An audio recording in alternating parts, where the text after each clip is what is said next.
आज मेरे पास एक बहन आई, आज की घटना है। रो रही थी, लगभग 30 साल की रही होगी। क्यों रो रही हो बहन? गुरुजी बड़ी गलती हो गई। क्या हुआ? मैंने अपने पति को धोखा दे दिया। कैसे धोखा दिया? मेरे बच्चे हैं, अच्छा खासा पति कमाता है, बहुत प्यार करता था, पर मैं किसी आदमी के चक्कर में उलझ गई और मैं उसके संग भाग गई। 6 महीने तक मैं उसके संग रही। वो नशा करता, मुझे उसने फंसा लिया और वो मेरा शोषण करके अब उसने मुझे निकाल दिया। वो बहुत बड़ा नशेड़ी है। मैं बच के आई हूं उसका संग छोड़कर। अब ये लड़की ना घर की रही ना घाट की। बोलो हाँ। पहले आपको लगता ना बड़ा मजा है। साहब, जो दिखता है वो सच नहीं होता। ये दुनिया जैसी दिख रही है वैसी है नहीं। लोग जैसे दिख रहे हैं वैसे हैं नहीं। ये सच्चाई कब जानोगे आप लोग? हाथी के दांत खाने के और दिखाने के अलग अलग होते हैं। दिखाने के दांत अलग हैं। ये दुनिया जितनी बढ़िया दिखती है, लोग इतने बढ़िया हैं नहीं। मैंने पूछा कि क्या हुआ था। उसने बताया कि वो आदमी आया और उसने मुझे देखा, हमने उसे देखा। दोनों ने एक दूसरे को कहा कि अब हम दोनों साथ रहेंगे, और हमने अपने पति को अपने बसे बसाए घर को छोड़ दिया। 6 महीने उसने मेरा शोषण किया और निकाल बाहर किया। उतर गया प्यार का भूत। लेकिन इन 6 महीनों में ना उसकी सारी जिंदगी तबाह हो गई। हाँ या ना? आपका एक गलत निर्णय सारी जिंदगी आपको रुलाएगा, याद रखिएगा। और आपका एक सही निर्णय सारी जिंदगी आपको खुश रखेगा। प्रार्थना करो आप सबसे, कभी ऐसा कोई गलत निर्णय मत लेना जो आपकी गलती से आपके परिवार को भी भोगना पड़े। अब ये भाग गई, अब उसके पति की क्या स्थिति होगी? उसके पति के लोग, उसके दोस्त मजे ले रहे हैं, यार तेरी तो पत्नी भाग गई। अब सोचो वो जहां जाता होगा लोग उसका तो मजाक उड़ाते होंगे। तुम तो अपना मजे ले रही हो, वो भी मजा 6 महीने में तुम्हारा पेट भर गया, आ गई अक्कल तुम्हें। लेकिन तुम्हारा पति, उसका क्या दोस्त था? अब वो जहां जाएगा लोग उसको ताने मारेंगे। तुम्हारे बच्चे छोटे से जब बड़े होंगे तो उन बच्चों को भी लोग कहेंगे अरे तेरी मां तो भाग गई थी। क्या गुजरेगी उन बच्चों पर? कैसे सुन पाएंगे वो ये सब? आप समझते नहीं हैं कि आप एक व्यक्ति के होने से, आपके एक व्यक्ति के गलत या सही करने से आपका पूरा परिवार जुड़ा रहता है। आपकी एक गलती आपके माँ बाप को रुला सकती है। आपकी एक गलती आपके समाज में, आपके गलती से आपके समाज को प्रभावित कर सकती है। आपके गांव को, आपकी गली को, आपके मोहल्ले को, आपके राज्य को, आपके देश को प्रभावित कर सकती है आपकी एक गलती। थोड़ा अपने इस चमड़ी पर कंट्रोल करो।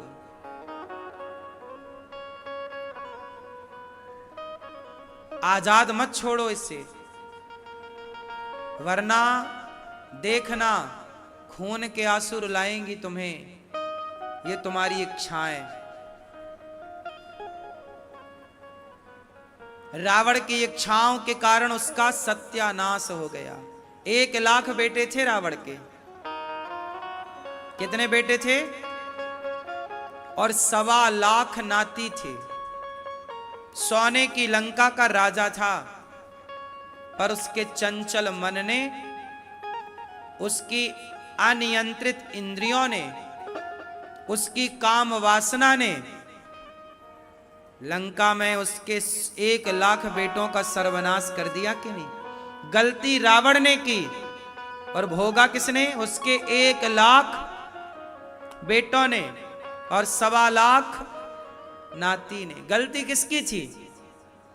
क्या गलती 1,25,00,000 लोगों की थी? क्या गलती 1,00,000 लोगों की थी? उत्तर दो। गलती सिर्फ एक रावण की थी, लेकिन दंड किसे मिला? रावण के पूरे परिवार को, पूरे वंश को। इसलिए कोई ऐसी गलती ना करो कि आपकी गलती की सजा आपके पूरे परिवार को मिले।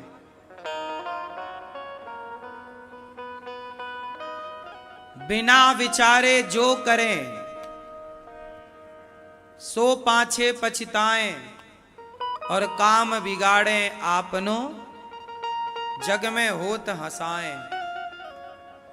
कोई भी काम करो 100 बार सोचो और 100 बार लोगों से सलाह लो, और उस सलाह में आपके अपनों की सलाह होनी चाहिए। कुछ सलाह गैरों की तो कुछ ज्यादा सलाह अपनों की। कोई भी काम तुरंत ना करो कि मन में आया कर दिया, नहीं। पहले उसको डिस्कस करो अपनी माँ के साथ, पिता के साथ, भाई के साथ, दोस्तों के साथ। जब सबकी सहमति एक सी नजर आए तो वो काम करना चाहिए। क्या कहते हैं आप लोग? बात सही है या गलत है? यदि आप सबकी सहमति से कार्य करेंगे तो आप कभी गलत नहीं होंगे। आप उसमें आप ये भी देख सकते हैं कि कई बार क्या होता है कि आप बिजनेस करना चाहते हैं, कोई बड़ा सोच रखते हैं अपने फ्यूचर के लिए।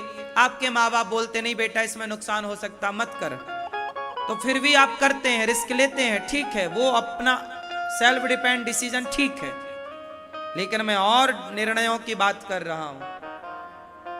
एक बार विचार कर लीजिए। किसी औरत के संग भागने से पहले, किसी मर्द के संग भागने से पहले एक बार मेरी सलाह जरूर ले लो।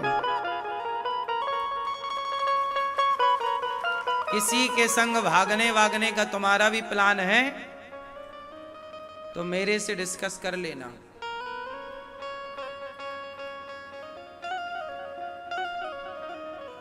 क्यों? है कोई प्लान आपका?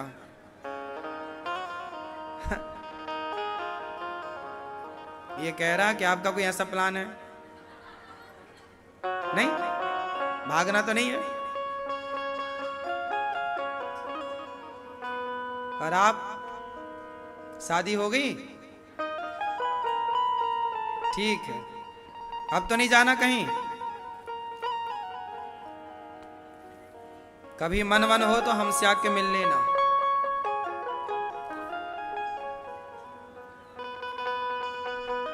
सही?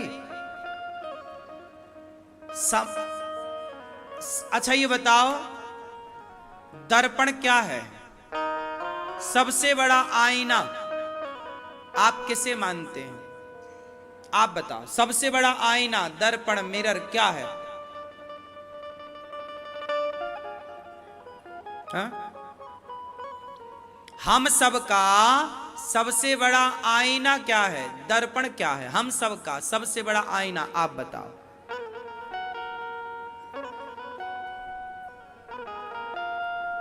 हाँ, बैठे बैठे सबको उत्तर देना है। हम सबका एक तो दर्पण है जो हम सब देखते हैं कि हम गोरे हैं कि काले हैं। एक तो दर्पण है जो आप सबको पता है। मैं बात कर रहा हूं वो कौन सा दर्पण है जिस दर्पण को एक बार सबको देखना चाहिए, और वो दर्पण जरूर देखना चाहिए। कौन सा दर्पण है? सबसे बड़ा दर्पण जिसे देखना चाहिए और सीखना चाहिए। कौन सा दर्पण? आप किसे दर्पण मानते हो? मैं तो शीशे को दर्पण नहीं मानता। ठीक है भाई, ये दर्पण कहते हैं, ये हमें दिखाता है प्रतिबिंब, ठीक है। जो यथार्थ में दर्पण है वो क्या है? हाँ हाँ, आप बताओ। हाँ, मन। ये कह रहे हैं मन दर्पण है, ठीक है। तोरा मन दर्पण, ठीक है, आप बताओ। मन, हाँ, सबसे बड़ा दर्पण क्या? पीछे वाली मैया, सबसे बड़ा दर्पण। यही आपको याद होना चाहिए। यदि ये बातें याद कर लोगे तो कभी फिसलोगे नहीं। सुनो, अब सबसे बड़ा दर्पण होता है इतिहास। सबसे बड़ा दर्पण होता है इतिहास में जो घटनाएं घटी। महाराणा प्रताप की चरित्र को देख लो, शिवाजी के, झांसी की रानी के, तुलसीदास जी के, सूरदास जी के, मीरा के, सबके चरित्र को, द्रौपदी के, दुर्योधन के, अर्जुन के, राम के, रावण के, कंस के, कृष्ण के, सबके चरित्र को देख लो। और ये इतिहास खड़ा है तुम्हारे सामने दर्पण बन करके। देखो, दुर्योधन ने गलत किया था तो क्या हुआ, देख लो दर्पण में, पूरा तुम्हारे को हिस्ट्री नजर आएगी। ये दर्पण तो तुम्हें दिखा सकता है, पर इतिहास ऐसा दर्पण है जो तुम्हारे 100 साल बाद को भी दिखा सकता है। हाँ या ना? इसलिए मेरे दोस्तों, मेरी मां, मेरी बहनों, इतिहास पढ़ना सीखिए और पढ़ो ना, उससे सीखो कि महाराणा प्रताप ने कहां गलती की, क्यों हल्दी घाटी से उन्हें कहां जाना पड़ा, पृथ्वीराज चौहान ने क्या गलती की, वो गलती ना करते। अब हम में वो समय है, कहीं हम भी वही गलती तो नहीं कर रहे हैं? जो गलती रावण ने किया उसका सर्वनाश हुआ, कहीं हम भी तो वही। अब जैसे तुम्हारा पड़ोसी है, वो पराई औरत के चक्कर में फंसा है, तो क्या उसे नहीं देखना चाहिए इतिहास में उठा के रावण को कि देख भाई, रावण जैसे लोग पराई औरत के चक्कर में सर्वनाश उनका हो गया, तो तेरा क्या होगा रे कालिया। अब इतिहास तो सब दर्पण बन के तुम्हारे सामने खड़ा, पर तुम ना देखो तो तुम अंधे हो। फिर धृतराष्ट्र कौन है? धृतराष्ट्र वो हैं जो इतिहास से कुछ सीखना नहीं चाहते। बोलो हाँ या ना? तो कितने लोग मेरी बात से सहमत हैं कि इतिहास ही हम सबका सबसे बड़ा दर्पण है? और जो इतिहास के दर्पण को नहीं देखता वो कौन है? बोलो, अंधा है। कौन है वो? अंधा है, धृतराष्ट्र है। मैया, ओ झोले वाली मैया, कहां चली इतिहास पढ़ने? लो चल पड़ी, इतिहास पढ़ के आती हूं महाराज अभी मैं। हाँ देखो, भागी चली। चली इतिहास पढ़ने।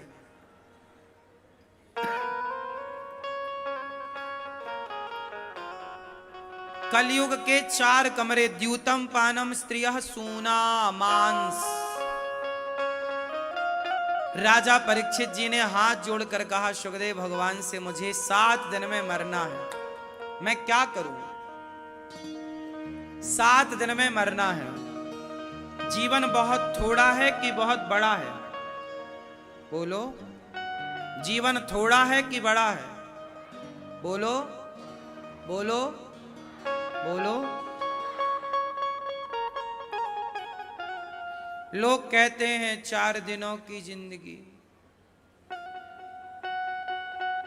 एक आदमी रोता रोता मेरे पास आया, बोले महाराज जी हमने सुना जिंदगी 4 दिनों की। हमने कहा हाँ। अरे बोले हमने तो रिचार्ज 1 साल का करा लिया।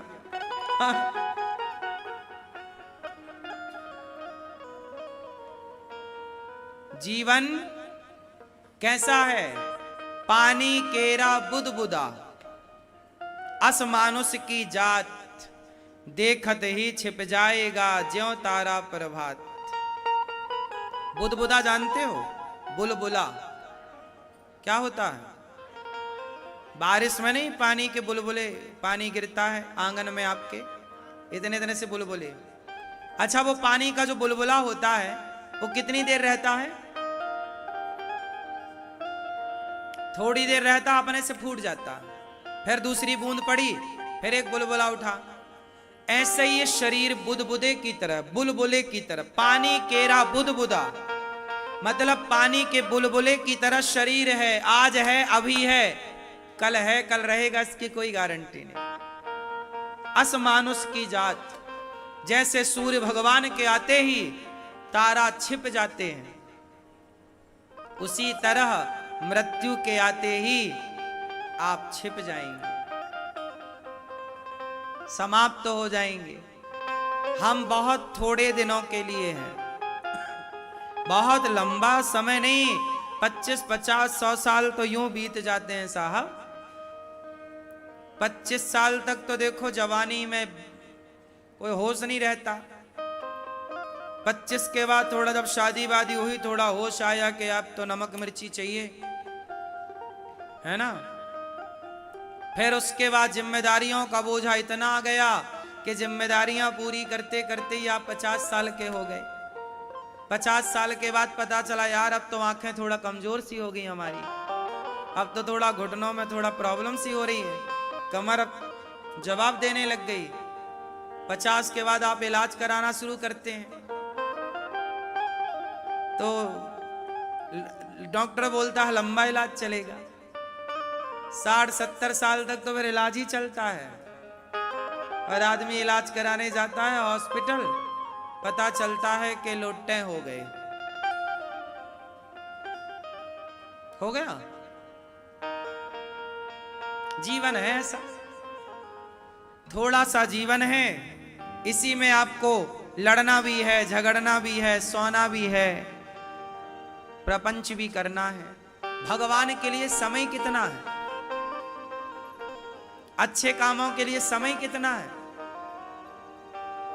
लड़कपन खेल में खोया, जवानी नींद भर सोया, बुढ़ापा देख कर रोया। इसलिए कहता हूं जीवन को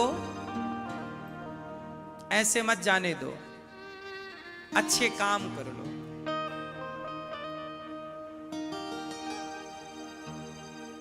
हाँ कहते हैं ना, हरे राम नाम सुखदाई, भजन करो भाई, ये जीवन 2 दिन का। हरे राम नाम सुखदाई, राम नाम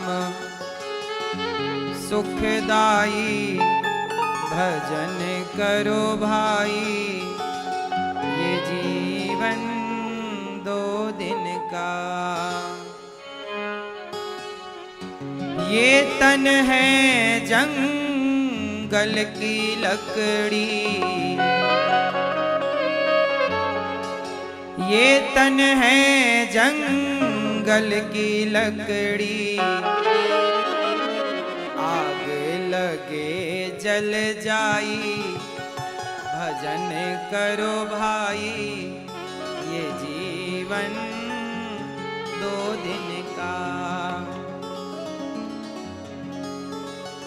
ये तन है कागज की पुड़िया,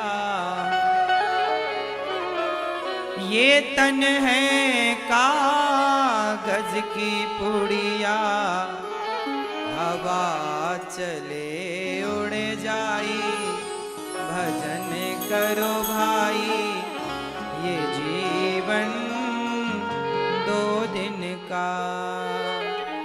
राम नाम सुखदाई, भजन करो भाई, ये जीवन 2 दिन का।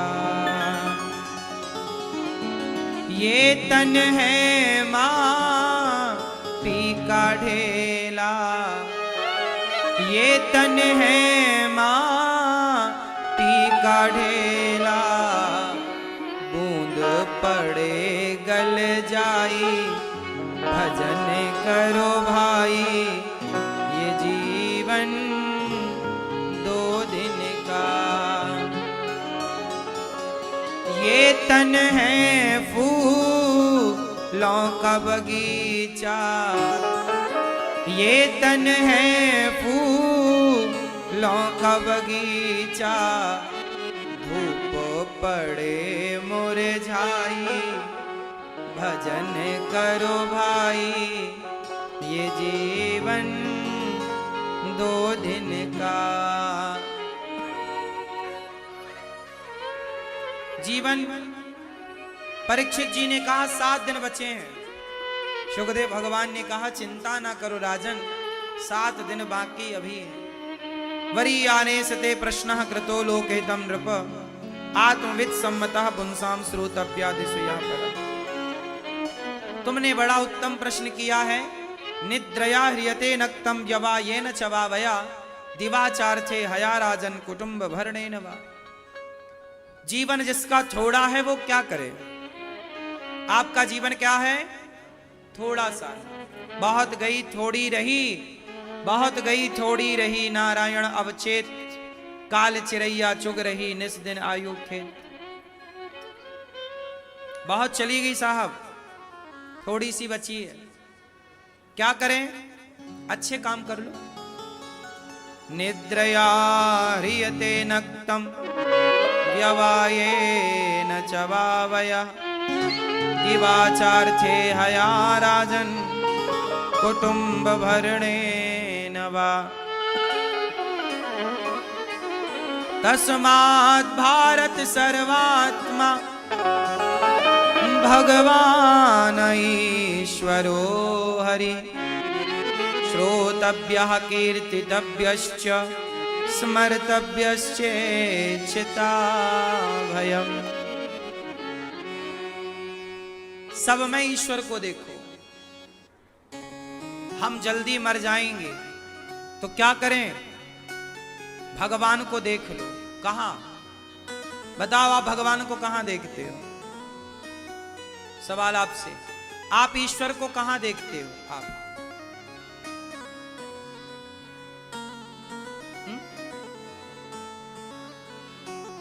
मूर्ति के अंदर। आप भगवान को मूर्ति के अंदर देखते हैं, ठीक। आप भगवान को कहां देखते हैं? मन में। आप ईश्वर को कहां देखते हैं? मन में। आप भगवान को कहां देखते हैं? आत्मा में। आप भगवान को कहां देखते हैं? आप भगवान को कहां देखते हैं? सब में। ऐसी दृष्टि हो गई आपकी, सब में ईश्वर दिखते हैं आपको। वाह, कह रहे हो कि देखते भी हो। क्यों भैया? आप भगवान को कहां देखते हो? अपने अंदर, मां के अंदर नहीं।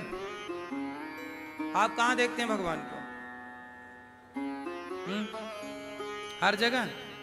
सही। कह ही बस रहे हो कि देखते भी हो? कहने वाला ज्ञान है कि देखने वाला? आप कहां देखते हैं भगवान को? मन में। मैया, आप पीछे वाली मैया, आप कहां देखते हैं भगवान को? हाँ? कहां? पड़ोसी में।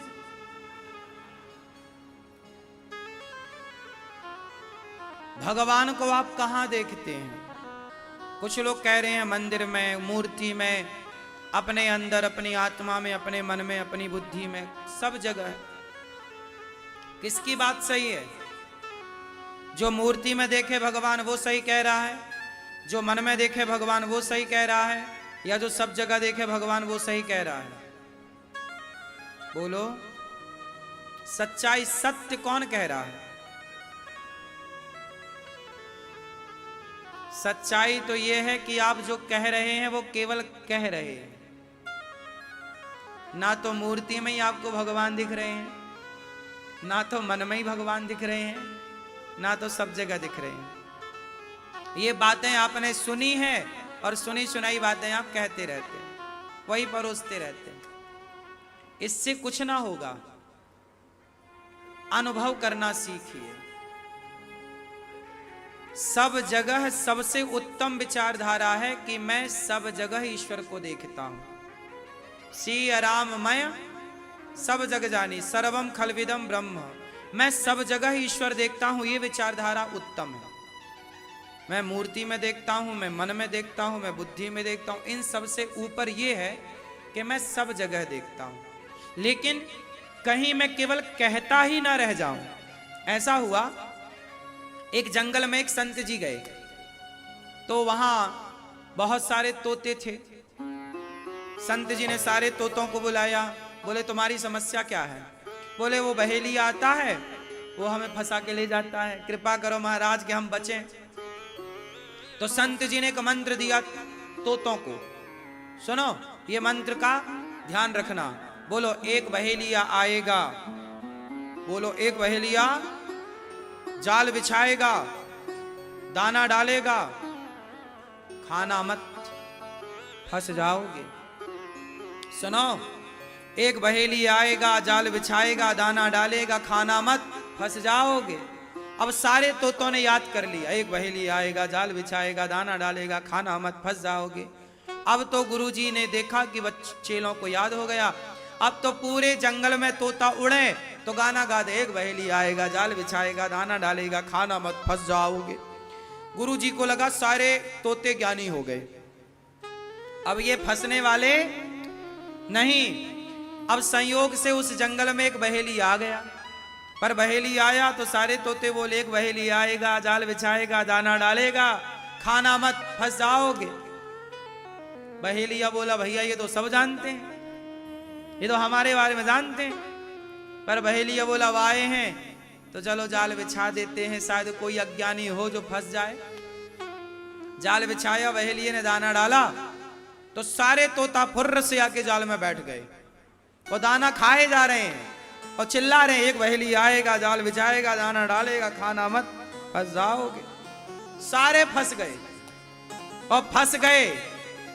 बहेलिये ने सबको पिंजरे में डाल दिया और वो पिंजरे के अंदर गाना गा रहे हैं, एक बहेली आएगा, जाल बिछाएगा, दाना डालेगा, खाना मत, फंस जाओगे। फंस गए और फिर भी गाना गा रहे हैं। तब गुरुजी वहां से आए, अरे तुम पिंजरे में कैसे आ गए? गुरुजी आपने मंत्र गलत दिया। कैसा मंत्र दिया? हम तो जपते थे एक बहेली आएगा, जाल बिछाएगा, दाना डालेगा, खाना मत, एक बहेली आएगा, जाल बिछाएगा, दाना डालेगा, खाने मत, फंस जाओगे। माला जपने लग गए तोता, एक बहेली आएगा, जाल बिछाएगा, दाना डालेगा, खाने मत, फंस जाओगे, एक बहेली।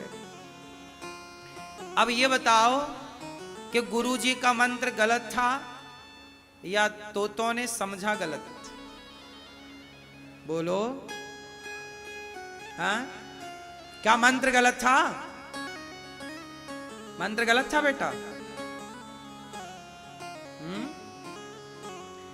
गुरुजी ने तो बोला था कि बेटा एक बहेली आएगा, जाल बिछाएगा, दाना डालेगा, तुम खाना मत, जाना मत, वरना फंस जाओगे। अब तोतों ने सोचा कि ये मंत्र ही हमें बचाएगा, एक बहेली आएगा, जाल बिछाएगा, दाना डालेगा, खाने मत। जैसे आप लोग जपते हो सब जगह भगवान है, सब जगह भगवान है, सब जगह भगवान है, सब जगह सोहम सोहम सोहम सोहम, सर्वम खलविदम ब्रह्म, सर्वम खलविदम ब्रह्म, श्री राम है सब जगह जानी। आप कह रहे हैं सब जगह भगवान है, सब जगह भगवान है, सब जगह। कहने से क्या होगा? तोतों ने भी तो कहा कि बहेली आएगा, जाल बिछाएगा, ज्ञान तो था। ज्ञान से क्या होगा? आपने उस ज्ञान में अमल कितना किया।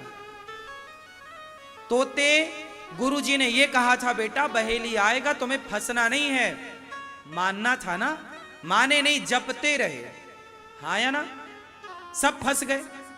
ऐसे ही है इन्हीं को बोलते हैं रट्टू तोता। क्या बोलते हैं, बोलो रट्टू, बोलो मेरी मां, रट्टू तोता, यही है रट्टू तोता मेरी मां। आप सबको पता है कि झूठ बोलना पाप है, नदी किनारे सांप है, बोलो हां। सबको पता है कि भगवान कण कण में है, सबको पता है कि झूठ बोलना पाप है, ईश्वर कण कण में है, भगवान प्रेम से मिलते हैं, सबको पता है। मैं कोई नई बात नहीं कर रहा हूं, लेकिन पता होने से क्या होगा, क्या हो जाएगा पता होने से? क्या आपने कण कण में ईश्वर को देखने की कोशिश की कि केवल जानकारी जुटाई? आपको यह जानकारी तो है कि ईश्वर कण कण में होता है, लेकिन आपने उस कण कण के ईश्वर को देखना कहां शुरू किया? प्रार्थना करूंगा केवल ज्ञान जुटाओ मत, जो ज्ञान है ऑलरेडी उस पर अमल करो। जब आप किसी से लड़ते हैं, झगड़ते हैं, निंदा करते हैं, चुगली करते हैं, तब यह फॉर्मूला कहां चला जाता है कि कण कण में भगवान है। आप जिसकी निंदा कर रहे हैं वह भी तो भगवान है, आप जिसको गालियां दे रहे हैं वह भी तो भगवान है। फिर आप गालियां क्यों दे रहे हैं, फिर आप निंदा क्यों कर रहे हैं, फिर आप चुगली क्यों कर रहे हैं? फिर कण कण में ईश्वर है तो कण कण में ईश्वर की तरह सबको प्रणाम करो। इसका मतलब यह नहीं है कि आप सबको प्रणाम करें तो शेर सामने खड़ा है। एक गुरुजी बोले कि चेला सुनो बेटा, सब में भगवान होते हैं, सबको प्रणाम किया करो। चेला बोला जी, वो जंगल गया तो शेर आ रहा था, तो उसका दोस्त बोला अरे शेर आ रहा, चलो भागो, छिप जाओ, पेड़ पे चढ़ जाओ। नहीं नहीं, शेर में तो भगवान रहते हैं। गुरुजी ने बोला सब में भगवान है। अब शेर आया और शेर ने झपट्टा मारा, उसका हाथ पकड़ा, हाथ में घाव हुआ, उसे दर्द हुआ तो भागा। जब भागा तो गुरुजी के पास गया, गुरुजी आपने तो कहा था सब में भगवान है, तो मैं तो शेर में भी भगवान मान रहा था, पर शेर ने देखो इतना कष्ट दिया। गुरुजी ने कहा ये बताओ तुम्हारे बगल में कोई खड़ा था? बोले हाँ, हमारा ये गुरु भाई खड़ा था, दोस्त खड़ा था। उसने कुछ कहा था? हाँ कहा था कि पेड़ पे चलते हैं, भाग चलते हैं, शेर आ रहा है। तो बोले तेरा गुरु भाई क्या वो भगवान नहीं था? तू शेर में ईश्वर को देख रहा था, तो तेरा गुरु भाई भी तो भगवान ही तो ये कह रहे थे कि भाग चलो, तो भागा क्यों नहीं? बोलो। आज आपको जो हम कह रहे हैं ये कौन कह रहा है? हमारे और आपके रूप में यदि ईश्वर है तो ये बातें आपको कह कौन रहा है? भगवान ही तो कह रहे हैं। यदि कोई कह रहा है कि भाग चलो, तो वो आवाज भी ईश्वर की है। वहां से भाग जाने से आपका भला होगा। यहां खड़े रहो तो वहां खड़े रहने से आपका भला होगा। ईश्वर कण कण में है, सर्वत्र है, पर यह बात केवल बोलने में ना रह जाए। रट्टू तोता की तरह हम सब में देखना स्टार्ट करें, मान लें। जिस दिन मान लोगे ना तो आपकी विचारधारा अलग होगी, स्वभाव अलग होगा, आप अलग हो जाएंगे। सुखदेव भगवान कहते हैं सत्यां क्षितौ किम कसिपो प्रयासैः बाहौ स्वसिद्ध्ये युपवर्हणैः किम। ज्यादा हाय हाय नहीं। अच्छा ये बताओ कितना पैसा कमाना चाहिए? उत्तर दो। क्यों भैया कितना पैसा कमाना चाहिए? उत्तर दो। हाँ? नींद आ सके? अभी नींद नहीं आती आपको? ज्यादा कमा तो अडानी अंबानी तो सोते ही नहीं होंगे।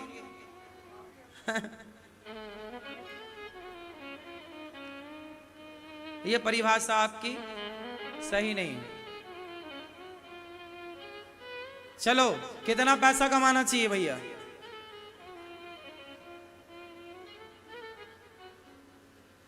कितना पैसा कमाना चाहिए आप बताओ।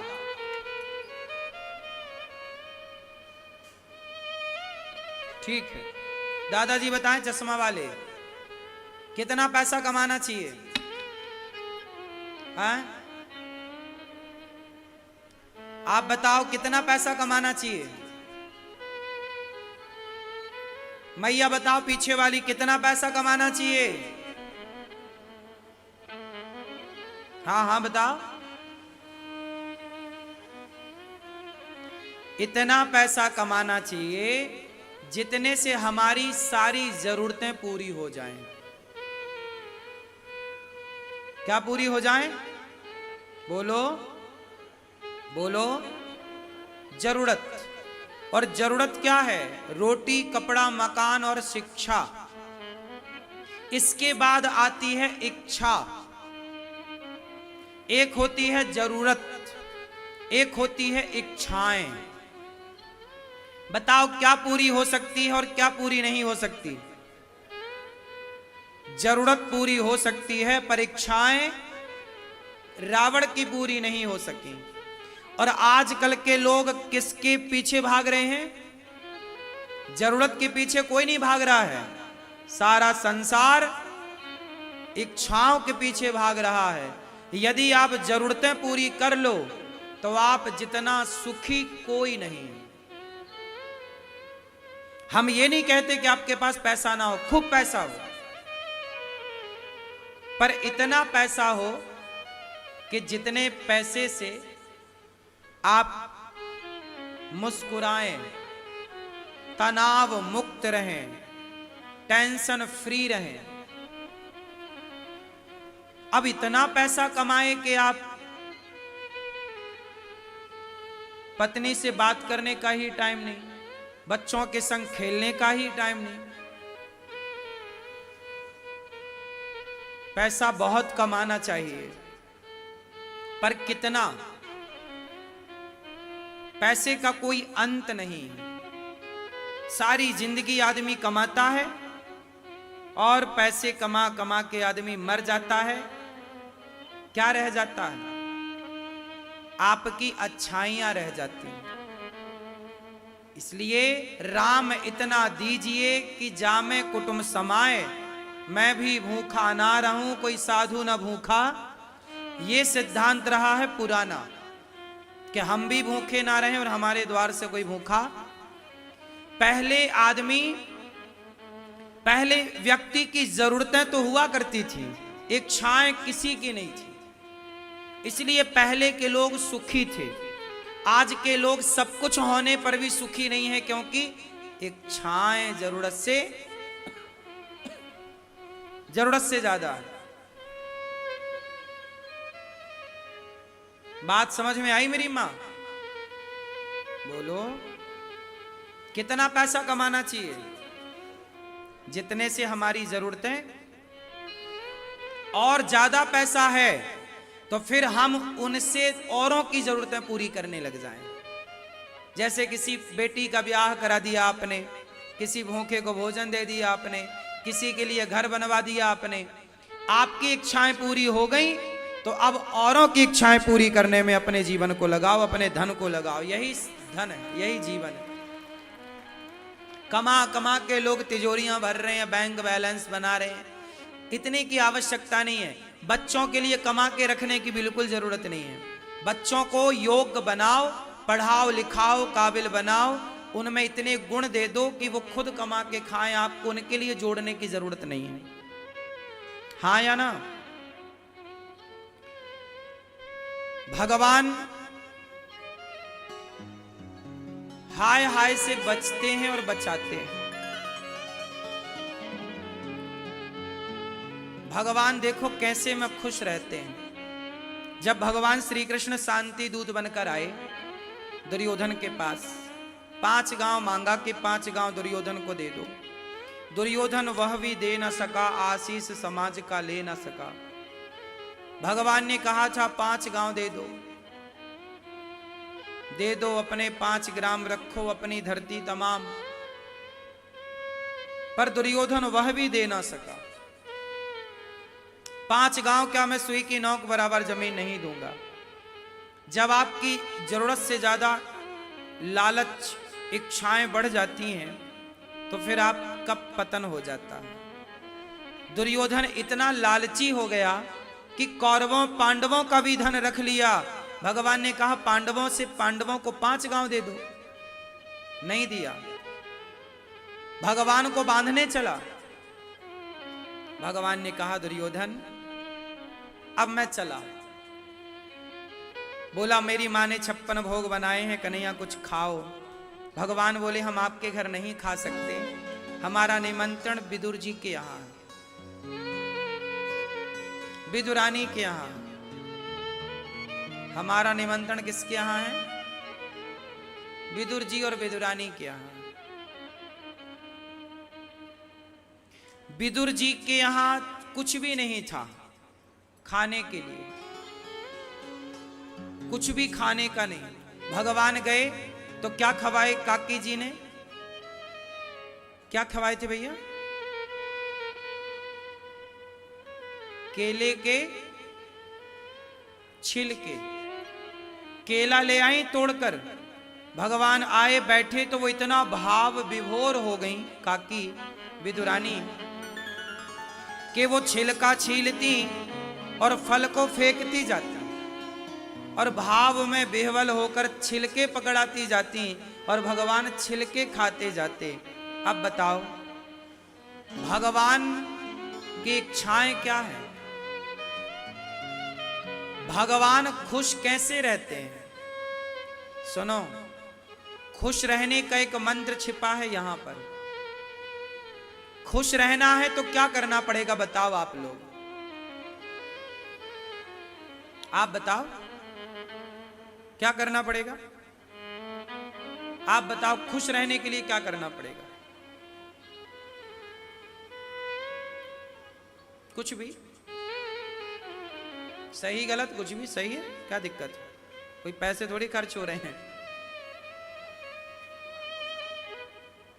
ठीक है, खुश रहने के लिए क्या करना पड़ेगा? मन को शांत। ये तो बिल्कुल परफेक्ट बात कही आपने, मन शांत है तो खुशी खुशी। आप बताओ खुश रहने के लिए क्या करना पड़ेगा? कुछ तो बोलो, कोई पैसे नहीं लग रहे हैं, बोलो। खुश रहने के लिए क्या करना पड़ेगा?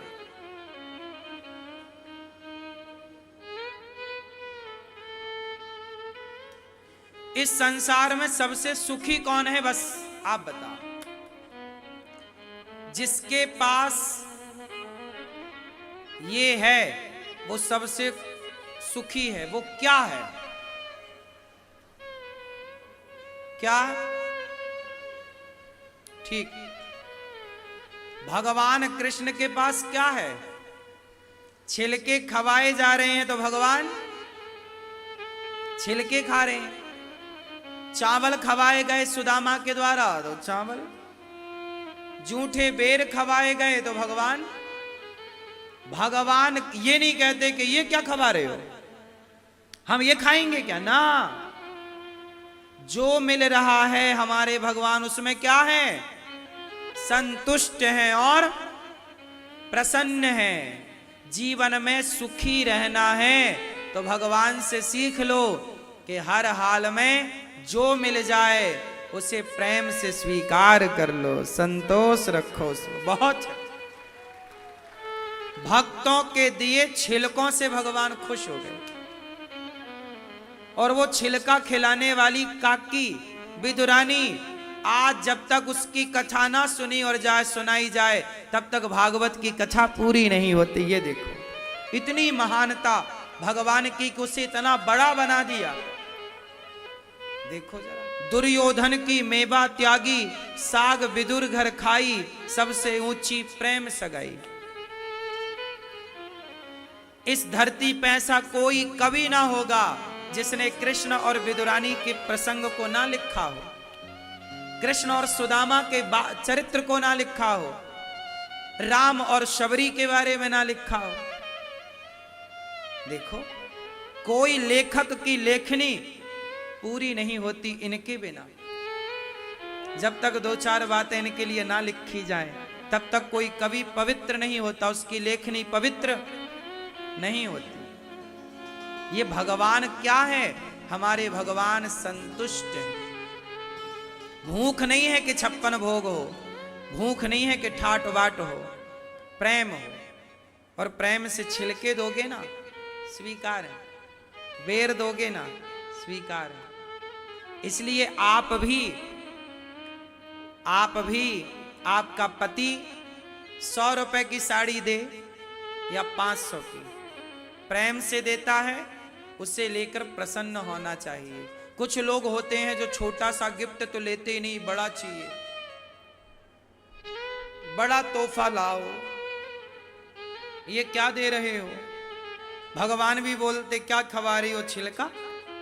वहां छिलकों की कीमत नहीं थी, वहां विदुरानी के भाव की कीमत थी। किसकी कीमत थी? उस प्रेम की कदर थी। हाँ या ना?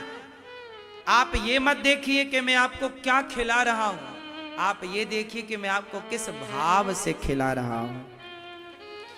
ये मत देखिए कि पति क्या दे रहा है, ये देखिए कि पति किस भाव से दे रहा है। ये मत देखिए कि पत्नी क्या गिफ्ट कर रही है, ये देखिए कि पत्नी किस भाव से आपको कुछ तोहफा दे रही है। ये भावग्राही जनार्दना। आज की दुनिया ना भाव से मतलब नहीं रखती, आज की दुनिया भाव से मतलब नहीं रखती, जबकि होना चाहिए भाव। भाव बहुत बड़ी बात होती है। यदि आप पत्नी के भाव को समझने लग गए, पति के भाव को समझने लग गए, तो आपका घर स्वर्ग हो जाएगा। पर आजकल भाव नहीं समझते कुछ लोग, आप लोग समझते होंगे। पत्नी को गिफ्ट देते हैं आप लोग? अभी करवा चौथ में दिया कुछ? शादी हो गई आपकी, क्या दिया पत्नी को करवा चौथ में? 1.5 लाख रुपए दिए।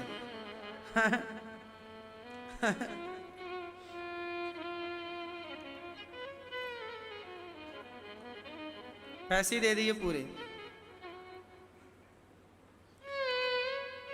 कुछ भाव जो है ना, हम तो ये चाहते हैं कि देखो हमारे भगवान बहुत संतुष्ट हैं। भगवान कैसे हैं बताओ? संतुष्ट है या नहीं? जोर से। हमको कैसा होना चाहिए? संतुष्ट। जब आवे संतोष धन, सब धन धूरी समान, गौधन गज धन बाज धन और रतन धन खान। भगवान सृष्टि उत्पन्न करते हैं। भगवान विदुरानी के घर गए, छिलकों का भोग लगाए, साग खाए। विदुर जी ने 56 भोग परोसे, कहा काका जी जो स्वाद इन छिलकों में मिला वो आपके 56 भोग में नहीं। इसके बाद विदुर जी मैत्रेय जी के पास गए, सृष्टि का क्रम जाना। ये संसार कैसे बना? सबसे पहले क्या बना? अच्छा बताओ, ये संसार किस तरह से बना बताओ? किस तरह से बना बताओ? सबसे पहले क्या बना? बोलो। पृथ्वी जल वायु अग्नि आकाश में सबसे पहले क्या बना? अच्छा बताओ।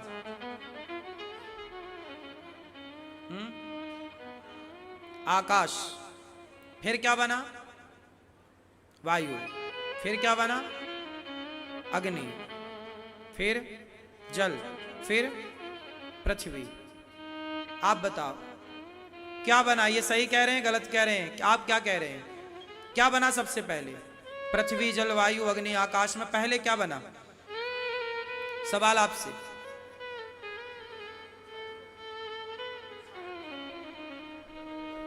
जल, सबसे पहले जल बना, फिर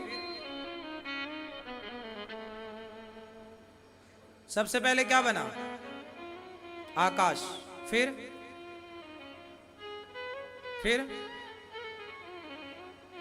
वायु, फिर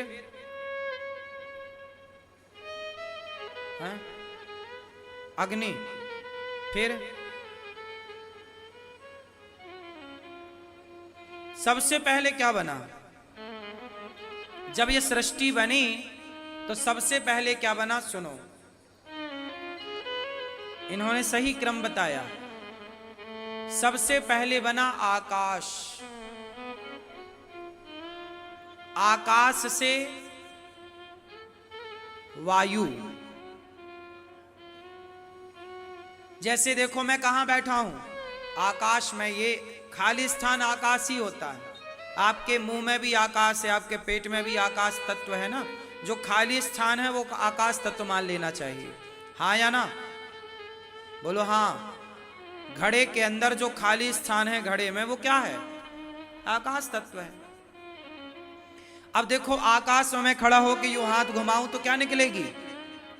बोलो वायु। और जब वायु निकलेगी तो यह हाथ क्या होगा? गरम। आप देखो ना, बिल्कुल गरम होगा। विज्ञान बोल रहा हूं मैं, साइंस। तो वायु से अग्नि का निर्माण होता है।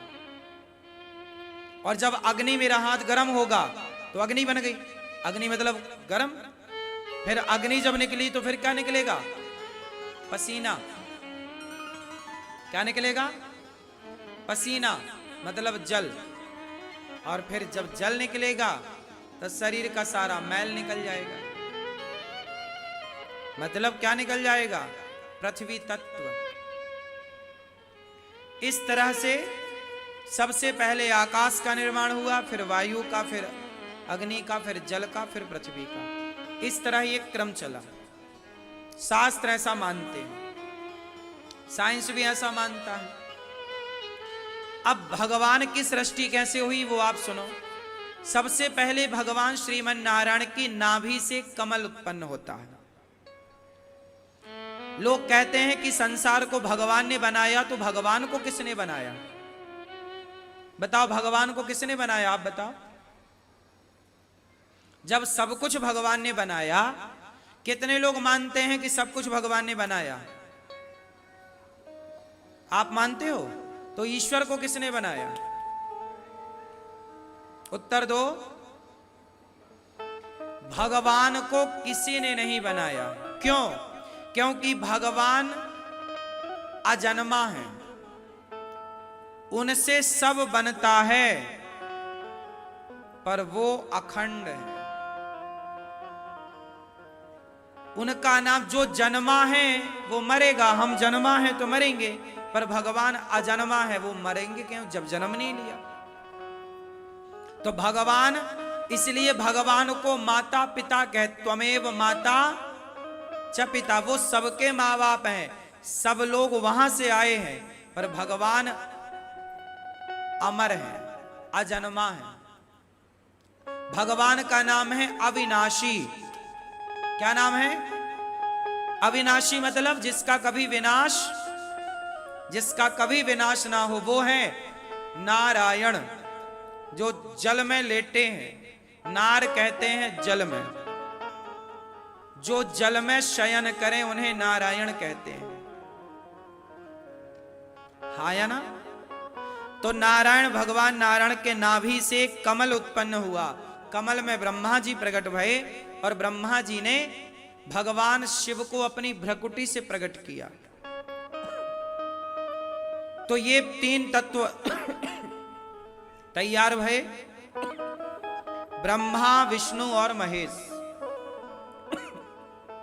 इन तीनों को जोड़ा तो नाम बना गॉड।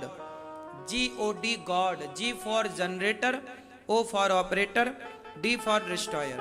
जनरेटर ब्रह्मा जी सृष्टि को जनरेट करते हैं, उत्पन्न करते हैं। ऑपरेटर भगवान विष्णु पालन करते हैं। भगवान शिव संहार मीन्स डिस्ट्रॉयर, संहार का डिपार्टमेंट किसका है? शिव जी का। पालन का डिपार्टमेंट विष्णु जी का। और उत्पन्न हमारा सनातन धर्म ये तीनों को मानता है। इन तीनों को जोड़ा गया तो बना God, GOD, God. Generator, operator, destroyer, Brahma Vishnu Mahesh. फिर क्या हुआ? ब्रह्मा जी ने सृष्टि प्रारंभ की तो पहले संतों को प्रकट किया, फिर शरीर के 2 भाग किए ब्रह्मा जी ने, दाहिने भाग से मनु और वाम भाग से शत्रुपा प्रकट भये। ये सब भागवत जी का चरित्र सुना रहा हूं, थोड़ा कठिन है, सुनिए। ये सृष्टि का क्रम है। मनु और शत्रुपा प्रकट भये। सबसे पहले किसका जन्म हुआ? इस धरती पर पहले जो मनुष्य हुए, इस धरती के, वो हुए मनु। हम मनु की संतान होने से हम सबको मनुष्य कहा जाता है। हमें क्या बोला जाता है? बड़े भाग्य मानुष तन पावा। मतलब मनुष्य। हम मनुष्य क्यों बने? क्योंकि हम मनु से उत्पन्न हुए। मनु और साथ में शत्रुपा। तो मनु शत्रुपा से पहली बार मैथुनी सृष्टि उत्पन्न हुई। मनु जी की 5 संतानें हुई, 3 बेटियां और 2 बेटे। 3 बेटियां का नाम है आकुति, देवहूति, प्रसूति, प्रियव्रत और उत्तानपाद। इस संसार में जब पहले संसार बना तो पहले स्त्री बनी होगी कि पुरुष बना होगा? आप बताओ। ये संसार जब बना तो पहले स्त्री बनी या पुरुष? आप उत्तर दो। आप बताओ क्या बना पहले, मुर्गी या अंडा? ये कितना उलझा हुआ सवाल है, क्यों? लेकिन आज मैं सुलझाऊंगा इसे। पहले मुर्गी आई कि अंडा? बोलो। पहले स्त्री आई कि पुरुष? बोलो जोर से। हाँ, पहले स्त्री का जन्म हुआ, इसलिए अंडा तो पुल्लिंग हो गया, मुर्गी स्त्रीलिंग हो गई। तो इस संसार में स्त्री जात पहले आई, स्त्री मादा पहले।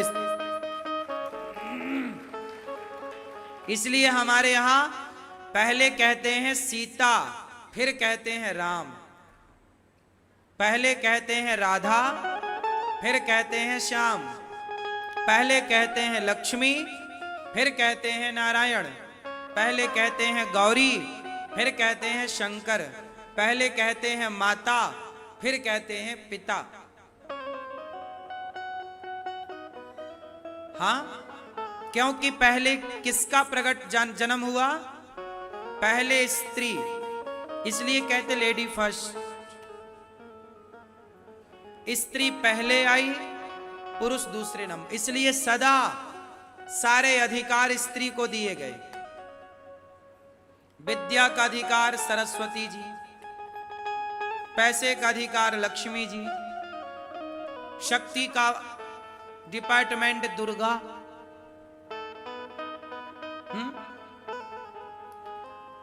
दाना पानी का डिपार्टमेंट अन्नपूर्णा।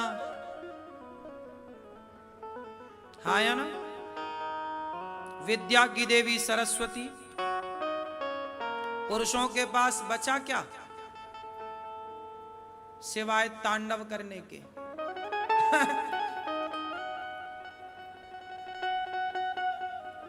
तो वही तो आदमी तांडव करता है, सब तुमने ले रखा है। सारे बड़े बड़े मंत्रालय स्त्रियों के पास है। नहीं, विद्या पाना है सरस्वती माता, पैसा पाना है लक्ष्मी माता, अन्न चाहिए अन्नपूर्णा माता, शक्ति चाहिए दुर्गा माता। बोलो हाँ।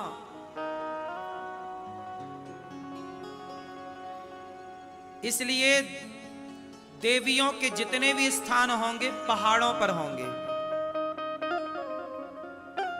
हाँ या ना? शारदा माता कहां विराजी हैं? बोलो। ज्वाला माता कहां विराजी हैं? हाँ? विंध्यवासिनी मैया कहां विराजी हैं? विंध्याचल पर्वत। और ज्वाला मां और कांगड़ा जाते हैं ना, कौन सी माता है वहां? बताओ। जितनी भी मां है,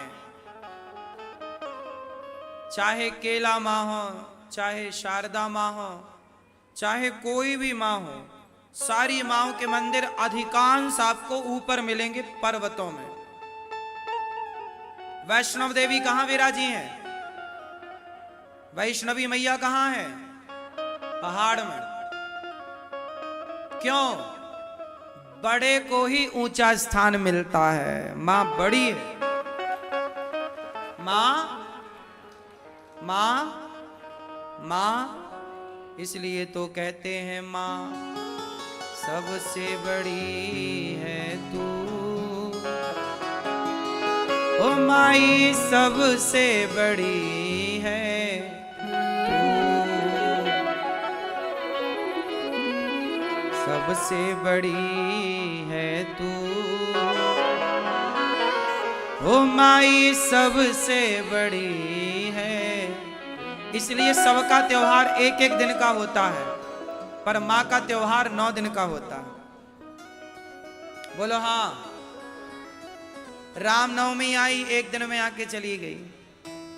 कृष्ण जन्माष्टमी आई, एक दिन में आके चली गई। पर नवरात्रि आई, हाँ नवरात्रि 9 दिन आई। दसम दिन विदाई, विसर्जन को चली। 10वें दिन तो 9 दिन, क्योंकि मां सबसे बड़ी है, इसलिए मां का स्थान सबसे ऊंचा है।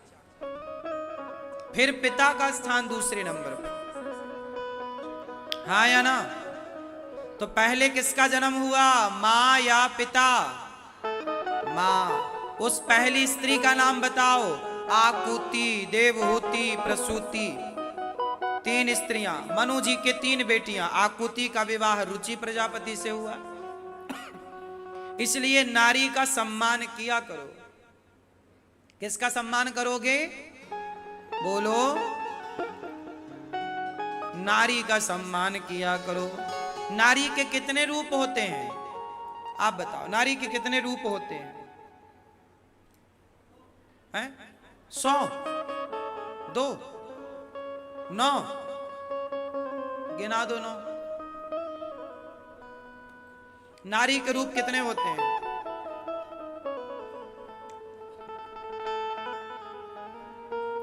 मैया क्या बोलती तू? नारी के कितने रूप होते हैं? 9। अधूरी मैया कथा सुना करो। कितने रूप होते हैं नारी के? 3। आप बताओ। हाँ गिन लो, हम बैठे हैं आराम से। हाँ। कितने रूप होते हैं नारी के? 2। बताओ। अरे राम राम राम, ठीक है। नारी के 4 रूप होते हैं, गिन लो। 4। नारी के रूप 4। 5वां हो तो अभी बताना। मुझे तो 4 ही पता है, आप 5वां बता देना मुझे, मैं तो बड़ा बुद्धू हूं। नारी के 4 रूप। पहला मां, दूसरा बहन, तीसरा पत्नी, चौथा बेटी, 5वां आप बताओ। मौसी। मौसी भी मां में आ गई। नानी, नानी भी मां में आ गई, है ना। पांचवा कौन? बहू, बहू। अरे तो बहू पत्नी ही तो है किसी की, मां ही तो है किसी की, बेटी ही तो है किसी की। ये बहू थोड़ी कुछ है, बहू का अपना कोई अस्तित्व नहीं है। बहू का क्या अस्तित्व है? बहू पत्नी के रूप में ना आई, ये तो व्यवहार में बहू कहते हैं, बहू का कोई अस्तित्व नहीं है, पत्नी का अस्तित्व है। क्यों? आपकी बहू जब घर में आई तो बहू कहते हैं व्यवहार में, वो बहू नहीं है, वो आपकी पत्नी है, वो उस घर की बहू मतलब उस घर की बेटी है। नारी के चार ही रूप हैं, मां, बहन, पत्नी, बेटी। इसलिए दुर्गा मैया के हाथ कितने हैं? 7। कितने हाथ? दुर्गा, सब चुपचाप रहना, ये भैया कुछ भूल रहे हैं। कितने हाथ दुर्गा मैया के? अभी दुर्गा जी को देखा नहीं नवरात्रि में? आपने गए थे दशहरा देखने? रावण को ही देखा? कितने? 7, 4। अब कंफर्म कर लिया इन्होंने, 4। दुर्गा माता के हाथ कितने? 8, अष्टभुजाधारी। 8 हाथ हुए ही 4 लोगों को मिलाकर। दुर्गा माँ यही तो कहती हैं कि हम अष्टभुजाधारी। कहने का तात्पर्य हुआ कि नारी के रूप 4 हैं और चारों को खड़ा करो तो 8 होते हैं। एक नारी ही है जो एक समय में 4 रूपों में 4 रिश्ते निभाती है एक साथ। एक अच्छी माँ भी वो बन जाती है, बच्चे का ख्याल रखती है, उसी समय एक अच्छी पत्नी बनकर पति का ख्याल रखती है। एक अच्छी बहू बनकर सास ससुर का, एक अच्छी बेटी बनकर सास ससुर का ख्याल रख लेती है। हाँ या ना? उसी दौरान रक्षाबंधन आ गई तो एक अच्छी बहन बनकर भाई से रिश्ता रख लेती है। एक स्त्री जितने बढ़िया रिश्ते निभाती है ना, पुरुष इतने बढ़िया रिश्ते कम निभा पाते हैं। इसलिए स्त्रियों को पहले भगवान ने संसार में भेजा। आकुति का विवाह रुचि प्रजापति से हुआ, जिनके यहाँ यज्ञ भगवान हुए। देवहूति का विवाह करदम जी से हुआ, जिनके यहाँ कामक विमान करदम जी ने बनाया। और 9 बेटियां हुई। 9 बेटियों का विवाह ब्रह्मा जी के 9 मानस पुत्रों से किया। करदम जी बोले, देवी पत्नी से अब मैं आज्ञा तो जाऊं। कहां? तप करने। गृहस्थाश्रम कितने दिन का होता है भैया? कितने वर्षों का? गृहस्थाश्रम कितने वर्षों का होता है? 25। तो आप लोगों के भाई 25 के नहीं अभी तक? हैं? गृहस्थाश्रम कितने साल का? हमारा जीवन भी 4 भागों में बटा है। ब्रह्मचर्य, गृहस्थ, वानप्रस्थ, सन्यास। 25 साल तक ब्रह्मचारी रहो, कोई पराई स्त्री पराई पुरुष की तरफ ना देखो। फिर 25 साल पत्नी के साथ रहो, गृहस्थ, मस्त, खूब बढ़िया पत्नी के साथ सांसारिक सुख लो। और 25 साल रहने के बाद फिर धीरे से पत्नी से, पति से, परिवार से मन को हटा करके अब मन को भगवान में लगाना स्टार्ट करते हैं। बेटा बेटी की जिम्मेदारी दे दो, पढ़ लिख जाएं, बड़े हो जाएं। जब बड़े हो गए, बच्चे पढ़ लिख गए, योग्य बन गए, सेल्फ डिपेंड हो गए, तो उनको खड़ा कर दो उनके पांव में और आप मन को हटाओ। आप लोग क्या करते हैं बुढ़ापे में? मन बेटा बेटी में ऐसे लगाते हैं, मेरा बेटा, मेरी बेटी। हाँ यार, कहाँ मन लगाना चाहिए बुढ़ापे में? बच्चों में मन लगाना सही है कि भगवान में? बेटी का ब्याह कर दो, बेटे का विवाह कर दो, गृहस्थी का कार्य उस दिन पूरा हो जाता है जिस दिन आप बेटी और बेटों के विवाह से फ्री हो गए। अब आप लोग तीर्थ यात्रा पर निकलो, जाओ तीर्थ, महीने भर जगन्नाथ जी रहो, महीने भर वृंदावन रहो, महीने भर अयोध्या जी रहो, धामों में रहो।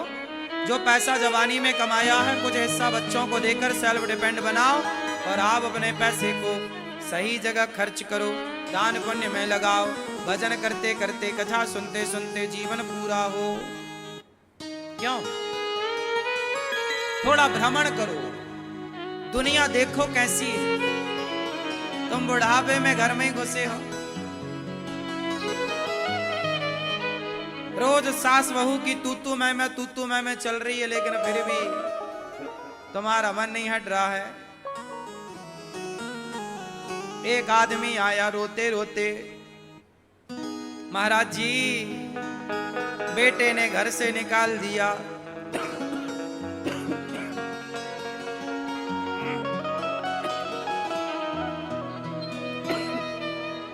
बहू ने घर से निकाल दिया, अब रो रहे हैं।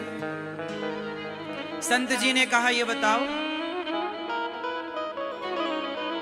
तुम्हारी बहू तुम्हारे बेटे ने घर से निकाला तो तुम्हारे साथ अच्छा किया कि बुरा किया? उसने कहा महाराज बहुत बुरा किया। संत जी ने कहा बहुत अच्छा किया। तुम अभी तक घर में पड़े थे, घर की बातें और लातें खा रहे थे, अब मौका है सही, बेटा बेटी ने निकाल ही दिया है, अब पूर्ण रूप से अपनी सांसों को भगवान के नाम कर दो, पूरा जीवन भगवान को सौंप दो। ये दुनिया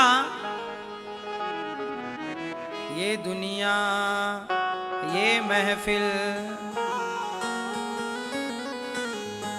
तेरे काम की नहीं, तेरे काम की नहीं, ये दुनिया ये महफिल तेरे काम की नहीं, तेरे काम की नहीं। अच्छा है जीवन में सदा पॉजिटिव रहो, कोई लात मार दे तो भी परेशान ना होना, भाई ठीक किया। बेटा बहू ने दुत्कार दिया, परेशान ना हो, अच्छा है, अब मन भगवान में लगा लो।